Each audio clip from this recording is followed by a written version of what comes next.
आज की press briefing में स्वागत है।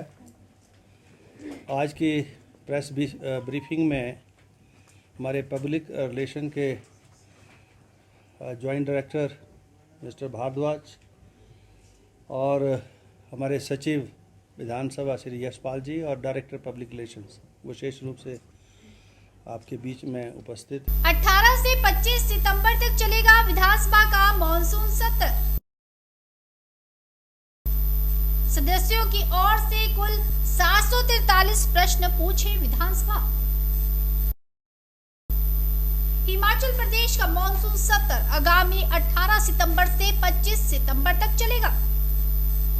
7 दिनों तक चलने वाली इस विधानसभा के दौरान सदस्य में गहमा गहमी रहने की पूरी संभावना है।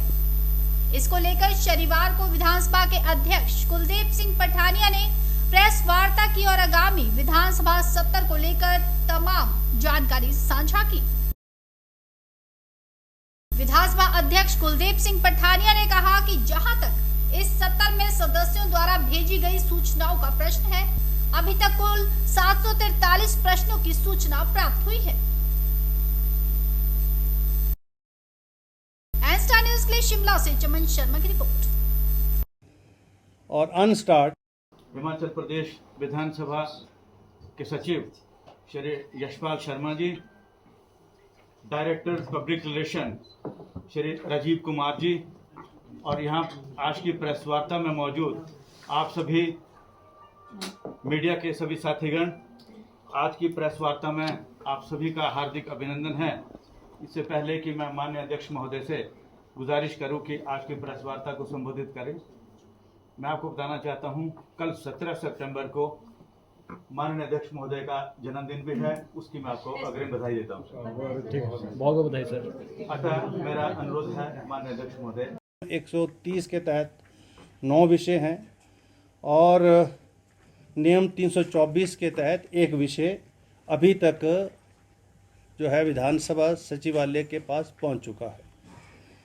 और ये तो वो विषय हैं जो अब तक आगे, क्योंकि स्टार्ट और अनस्टार्ट की डेट्स जो है वो तो समाप्त होगी, लेकिन फिर भी नियमों के अनुरूप कोई भी अर्जेंट विषय जिसको नियम इजाज़त देता है वो लिस्ट हो सकते हैं, आ सकते हैं विधानसभा सत्र शुरू होने से 1 घंटा पहले तक।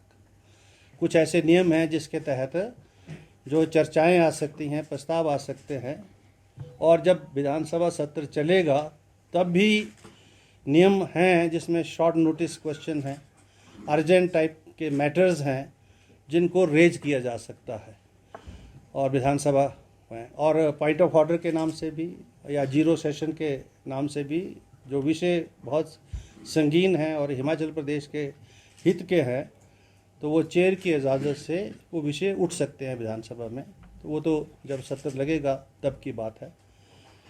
जैसा आपको जानकारी है, जो हमारा पिछला सत्र हुआ था बजट सत्र, उसमें 1215 के करीब जो हमारे प्रश्न स्टार्ट और अनस्टार्ट उस समय जो है वो चर्चा में आए थे और उनका जवाब जो है सभी सामान्य सदस्यों को और मीडिया के माध्यम से हिमाचल प्रदेश की जनता को हमने दिया था।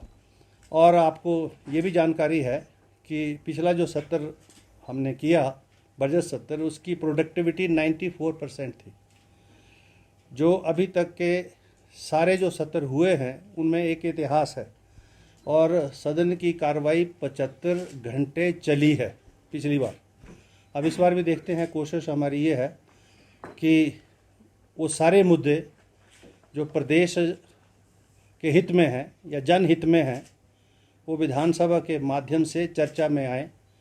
सत्ता पक्ष विपक्ष जो है उन दोनों पर अपना अपना दृष्टिकोण नज़रिया रखे और जो विषय ऐसे हैं जो राजनीति से ऊपर उठकर है, जो प्रदेश हित में है, जिसमें दोनों ही दलों को सार्थक रवैया अपनाकर उसके ऊपर कोई आम सहमति पैदा करने की आवश्यकता है। जैसे फ्लैश फ्लड्स हैं, नेचुरल कैलेमिटीज़ हैं, या विस मेजर बोल दीजिए, एक्ट ऑफ द गॉड्स है, उसमें सरकारों के अधिकार क्षेत्र से बाहर ये बातें हैं। और बदलती जो परिस्थितियां हैं, क्लाइमेटिकल चेंज है, उसके दृष्टिगत जहां सारी राजनीतिक पार्टियां, सरकारें, सभी हम चाहेंगे कि हिमाचल प्रदेश आगे बढ़ेगा, चाहे मीडिया है, वहाँ हमको कोई सार्थक व्यू भी इसमें लेना पड़ेगा। तो हम स्टडी कर रहे हैं, पिछली बार भी किया है, अभी भी हम कर रहे हैं। बहुत सारी कंपनियां आ रही हैं अब आगे। अब हम सोच रहे हैं कि अपना ही एक चैनल डेवलप करें हम यूट्यूब का, या हम जो है इसको आउटसोर्स करें, क्या करें। अब निर्णय लेना है हमने। अभी बहुत सारी बातें हो रही हैं। अभी आप देखेंगे विधानसभा के अंदर बहुत सारी चीज़ें जो है बदली हैं। कुछ आपको आज नज़र आ जाएंगी, कुछ आने वाले समय में नज़र आएंगी है। अब बोलिए। हाँ सर, विपक्ष से क्या अपील करना चाहेंगे? हमारी कल है मीटिंग, क्योंकि आज प्रेस ब्रीफिंग है। लॉ एंड ऑर्डर की हमने पहले कर दी, और लॉ एंड ऑर्डर की आज फिर एक शॉर्ट मीटिंग है सेक्रेटरी साहब के साथ। उनकी मेरे लेवल पर हो चुकी है, डीजी लेवल के ऊपर और टॉप ऑफिशियल्स के लेवल पर। और कल हमारी ऑल पार्टी मीटिंग है, 1 बजे है, और उसमें माननीय प्रतिपक्ष के नेता पूर्व मुख्यमंत्री जयराम जी, हर्षवर्धन चौहान जी संसदीय कार्य मंत्री, बरागटा जी CPS, और मैं, क्योंकि यही, और एक आध इंडिपेंडेंट जो है, या तीनों को बुला सकते हैं, या उन इंडिपेंडेंट्स में से कोई भी रिप्रेजेंटेटिव आना चाहे तो उसका स्वागत है। कल 1 बजे होगी, और हमारी यही अपील, जैसे मैंने पहले कहा, कि सभी मिलजुल कर चर्चा को सार्थक बनाएं। तानिया जी, हाल ही में आप और प्रदेशों में भी विधानसभा तो मुताबिक दौरे हुए आपके, तो कोई नई डेवलपमेंट हुई है नियमों में, या कुछ आए? अरे बहुत ज़्यादा ऐसा है कि एक तो सारी विधानसभाओं की क्योंकि हिमाचल प्रदेश की विधानसभा अब राष्ट्र स्तर पर जानी जाती है, क्योंकि ये पहली विधानसभा है जिसने प्रणाली शुरू की, और आज इसकी चर्चा सारे देश में होती है। अभी गुजरात जैसी असेंबली अभी तक ये नहीं है, अब शुरू हो रही है। अभी वहाँ के जो माननीय स्पीकर हैं वो मुझे मिले थे कि अब हम शुरू कर रहे हैं, और मेरे ख्याल माननीय अध्यक्ष लोकसभा जो है उसका उद्घाटन कर रहे हैं अभी कुछ दिनों में। तो अभी भी चर्चा हुई थी, अभी इंटरनेशनल कॉन्फ्रेंस भी हो रही है, उसमें भी हिमाचल प्रदेश को वहाँ भी विषय है विधानसभा का।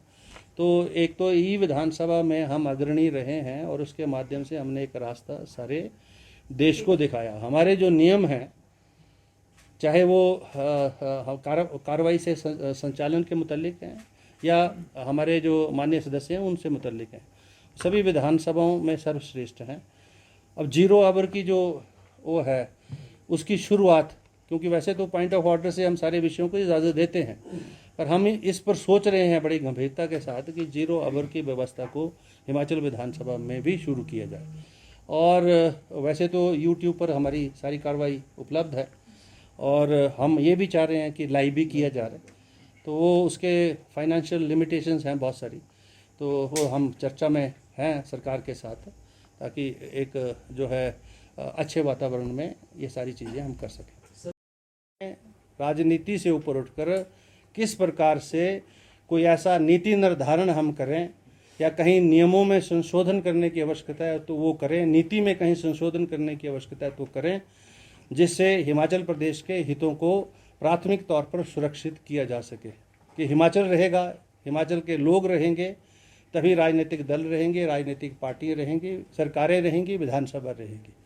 तो उस दृष्टि से मैं ये समझता हूँ इस बार का सत्र और ज़्यादा अधिक महत्वपूर्ण है, क्योंकि हाल ही में जो बरसात में जो फ्लैश फ्लड्स में जो हुआ है उससे हमको सबक लेने की ज़रूरत है, और एक ऐसी नीति निर्धारण करने की आवश्यकता है जिसके माध्यम से फ्लैश फ्लड्स से भी जो चुनौतियां हैं आने वाली क्लाइमेटिकल चेंज की, उससे भी निपटे हम, और हिमाचल प्रदेश के विकास को भी आगे ले जा सके।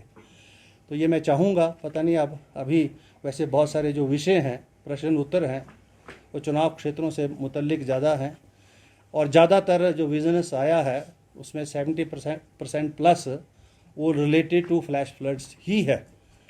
तो अब देखते हैं कि जो है किस प्रकार से आगे राजनीतिक दल अपना अपना जो है व्यू पॉइंट रखते हैं, और मेरी तरफ से ये कोशिश रहेगी कि सभी जो सामान्य सदस्य हैं इस मान्य सदन के, सत्ता पक्ष के विपक्ष के, सभी को पर्याप्त समय मिले अपनी बात रखने के लिए, और जो बात है वो सार्थक हो, हिमाचल के हित में हो, उनके चुनाव क्षेत्र के हित में हो, चुनाव क्षेत्र के जो उनके अपने निवासी हैं उनके हित में हो, मतदाता है उनके हित में हो, तो उन सारी बातों को हम अंदर विधानसभा में चर्चा में भी लाएंगे, इजाज़त भी देंगे और उम्मीद भी करेंगे, क्योंकि समय तो मैं बड़ा खुल के देता हूँ, क्योंकि समय की कोई कमी नहीं है। 5 बजे तक विधानसभा चलती है वैसे, और पहले दिन सोमवार को 2 बजे शुरू होती है तो 7 बजे तक चलती है।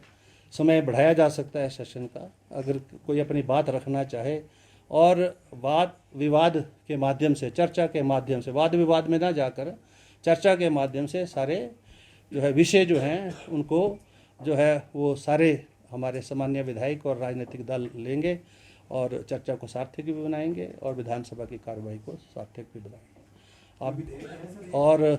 आप अब और कोई पूछना चाहें?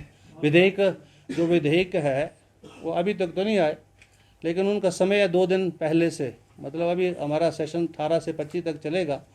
तो जो बिल है वो कोई भी बिल, अभी तो वो बिल आए हैं जिनको जो गवर्नर साहब की असेंट मिली है, वो सेक्रेटरी साहब विधानसभा में रखेंगे। एक मिनट।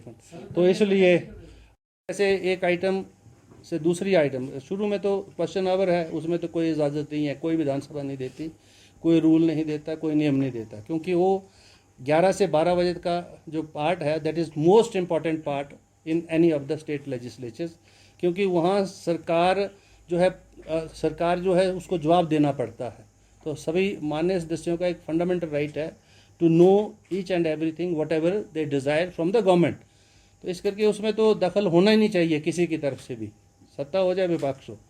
उसके बाद जैसे ही वो आइटम ख़त्म होती है तो दूसरी आइटम के बीच में कोई भी आदमी पॉइंट ऑफ ऑर्डर कर सकता है।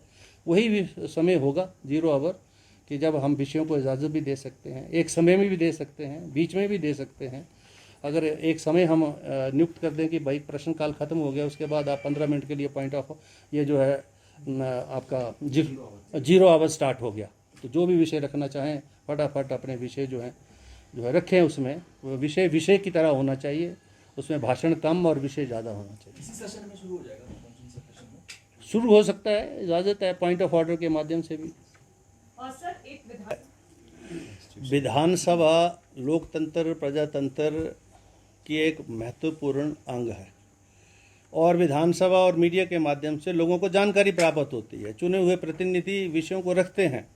विधानसभा में ये कोई फाइनेंशियल लिमिटेशन की बात नहीं है, विधानसभा के अधिकार हैं फाइनेंशियल, और इसलिए जो भी विधानसभा मांग करती है सरकार से वो मिलता है, क्योंकि यहाँ जो हम करते हैं वो ऐसा नहीं कर रहे कुछ भी कि उसमें कोई फजूल खर्ची हो रही है, वो प्रदेश के हित में हम कर रहे हैं, और लोकसभा भी करती है तो देश के हित में करती है। अब जो माननीय सदस्य हैं वो इस समय की इम्पोर्टेंस को समझें, विधानसभा सत्र की इम्पोर्टेंस को समझकर विषयों को उस तरीके से रखें जिसमें उनको लगे कि ये हिमाचल प्रदेश के हित में है और हिमाचल प्रदेश के लोगों के हित के विषय हैं।